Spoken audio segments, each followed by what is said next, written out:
Hello everybody and welcome back to my YouTube channel. I am so excited to have you here with me today. So for those of you who don't know me, or for those of you whose first time is here, welcome firstly. My name is Rachel and I am a TEDx speaker. I'm an author, I'm a business owner, and most importantly for today, I am an accountant. So as you can tell by the title of this video, I'm going to be talking you through the transition the AAT are now going through from AQ 2016 to Qualifications 2022.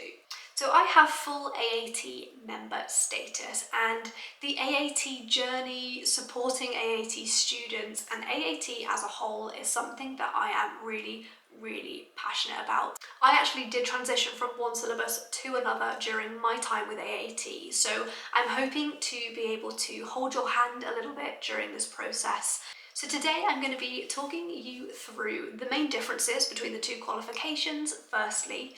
I'm then going to be talking about the key dates that you need to know about. I'm then going to be talking about how to transition. So if it's not clear, or if you're not going to be able to finish your qualification by 2022, I'm going to be talking about how that will work for you. I'm then going to be talking about something that I've been asked a lot of questions about, which is actually to do with all of the new themes, the new topics, and what the new qualification is going to cover. So it's all really juicy stuff, so let's get stuck in. Okay, so I think the very first thing to say here is don't panic. As I said at the beginning, I actually transitioned across two syllabuses during my time with AAT. It's something that AAT have a lot of experience with, and it's actually a really good thing. If you have the opportunity to transition over to a new syllabus, that means you're getting up-to-date content with the latest softwares, the latest trends, and actually the latest insight into how you can apply your qualification into practice. So firstly, don't panic. If you take one thing from this video, it's don't panic. AAT and your training providers will be very experienced in transitioning students, supporting and guiding them, whilst also making sure you pass and you feel confident. So do not panic.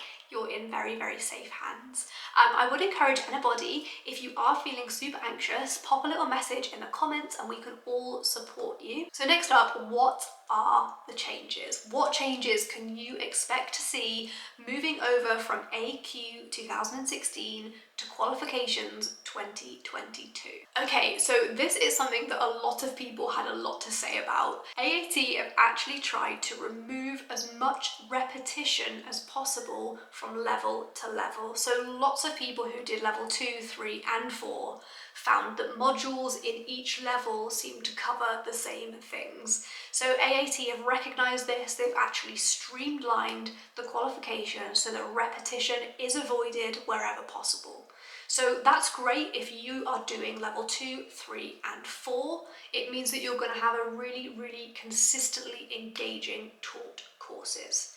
Where you might come into trouble is if your prior experience or your qualifications help you to skip a level. You need to be very aware that you may have missed something that won't be covered, that kind of gets pulled into a later module. So for example, if you didn't do level 2 and you didn't do your basic bookkeeping module, you might have missed a memo of what a debit is and what a credit is, and it's important to know this won't be covered at later levels, and you do need to make sure that you are receiving guidance and support to fill you in on the gaps. But I think for all purposes, this is a really positive thing, and it's going to mean that you guys as students are more engaged with what you're being taught, because if you're anything like me, if you feel like something's getting repetitive, you kind of switch off a little bit. So this is a really positive move from AAT, and something that I was really happy to see.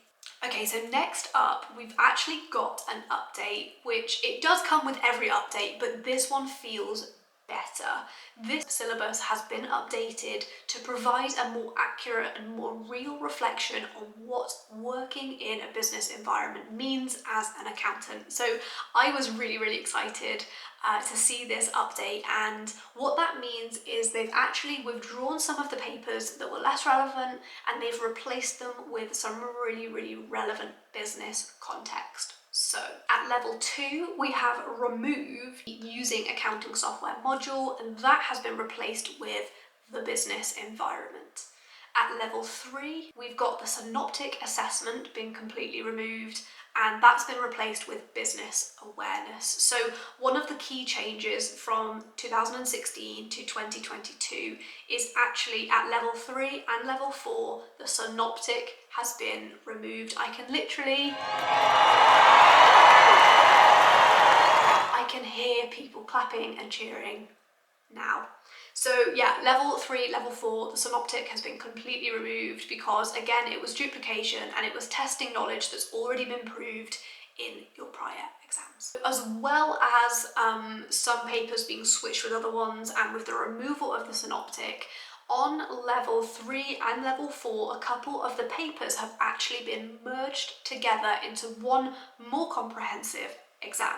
At level 3, we've got advanced bookkeeping and final accounts preparation have been merged into one exam called financial accounting.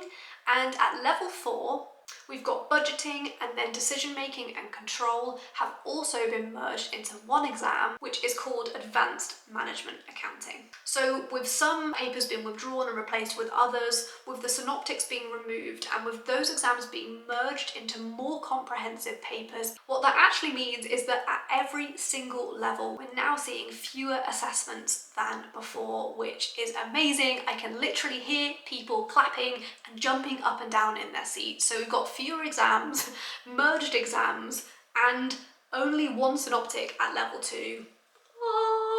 I think as well, a lot of the time, especially if you're starting AAT from scratch and you don't work in a business or you don't have somebody to help explain how things work, I think sometimes the AAT qualifications can seem a bit confused. So I think AAT have heard that, they've listened to it, and they've responded to it, and they've actually announced that there are 4 key themes that are going to run through the entire qualification that they're going to stick to, and I was really happy to see this. So the 4 key themes that are going to run through the whole qualification are technology, communication, ethics, and sustainability, which for me are kind of the 4 pillars of being a strong accountant. So I was really excited to see those come in.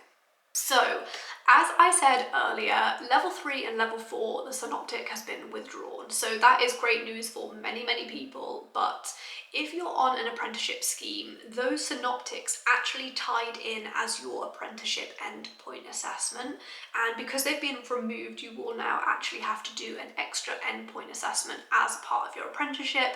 But from the nightmare that a lot of people had with the synoptic at level 3 and level 4, an apprenticeship endpoint assessment is far less traumatic and much more relaxed than doing an AAT synoptic. So endpoint assessments are basically your opportunity at the end of an apprenticeship to show your skills and demonstrate your knowledge. It's a lot of the time it's very conversational or based on a portfolio. It's not in exam conditions, so we're good. Okay, so the final change that I just wanted to cover off really quickly is guided learning hours. So for those of you that don't know what that means, with any qualification, whether it's AAT, a GCSE or an A-level, there are guided learning hours, which is basically AAT telling you as a student how many hours you can expect to be delivered teaching in order to cover the qualification. So the guided learning hours for level 2 and level 3 have increased, and for level 4 it's actually decreased. So that was the final thing that I wanted to cover, is the teaching hours for level 2 and level 3 have increased, and level 4 it has decreased. Okay, so I touched on those themes in the changes section, and now I just want to explore those in a little bit more detail. So we are seeing new themes being brought in to the AAT qualifications, and AAT seem to be structuring the qualifications in a way that makes it much more straightforward for somebody that doesn't have an accountancy background or someone to help explain it to them. So what they've actually done is they've brought in 4 key themes. We've got technology, communication, sustainability, and ethics. And how that's going to work is that a topic will be introduced to you for the first time in level 2. Level 3 will then expand on it and go into that in more detail. And then level 4 will help you put that theme into practice and teach you how to apply it in a real business scenario. So I just think it feels like AAT have taken a deep breath, looked at the qualification and really prioritized making this clear, simple and straightforward for people entering the accountancy space or the AAT qualification for the first time. So something will be introduced to you at level 2, expanded on in level 3, and then you'll be given a chance to apply it to a real business scenario in level 4, and that just feels chill, it feels nice.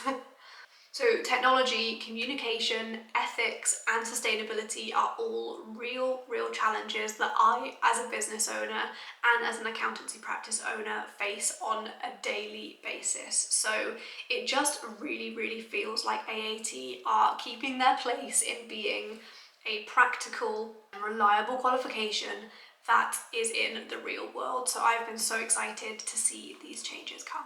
Okay, so I'm just going to cover off the key dates before I move on to transitioning, because it's those dates that are going to help you work out how your transition will work. So the 31st of January 2022 is the last day that you can register under the 2016 qualifications. Obviously, after that, the 1st of February 2022 is where all registrations for AAT will then come under the 2022 qualification set. So 31st January is the last date that you can register under 2016, and from that, all registrations will be 2022. So you've then got until the 30th of June 2023 is when the last assessment date for AQ 2016 can take place. So if you are currently studying AAT, you have until the 30th of June 2023 to take your last exam. If you can't do that, if you've taken a year out or you're planning to take a year out, still don't panic. The transition process is relatively straightforward and it's nothing to panic about. So if you've registered onto an AAT qualification before the 31st of January 2022 and you're not able to finish it by the 30th of June 2023, you will have to transition from 2016 to 2022. So if you are somebody who's actually going to cover one level on one qualification and one level on another, and you're not able to finish it by June 23, I'd really recommend you firstly contact your training provider, because again, they're super experienced in handling this changeover. They'll be able to put a plan in place for you, and they'll really guide you through that. So first point of call is your training provider. If you don't have a training provider, you're self-studying, or if maybe you don't want to approach your training provider, you can contact AAT directly and they will help you through the process. Okay, so we've covered off the main changes, the themes that you can expect to see running through the new qualifications, the deadlines and how to transition. So I really hope this video helped you. I hope it helped to calm any anxiety or any concerns that you had about moving over. I would really encourage you, if you're feeling a little bit anxious or if you have any questions, please do pop them in the comments and we can have a chat about what you're feeling. But thank you so much for joining me today. I've had the best time. As always, I would absolutely love it if you could like this video. If you liked it, comment, say hi, tell me who you are, what qualification you're currently studying and what you thought of this video. And then please subscribe to my channel. It means the absolute world to me, and it means that you'll also get notifications every time I release another video like this. So thank you so much for joining me today. I've had the best time. Have a great day.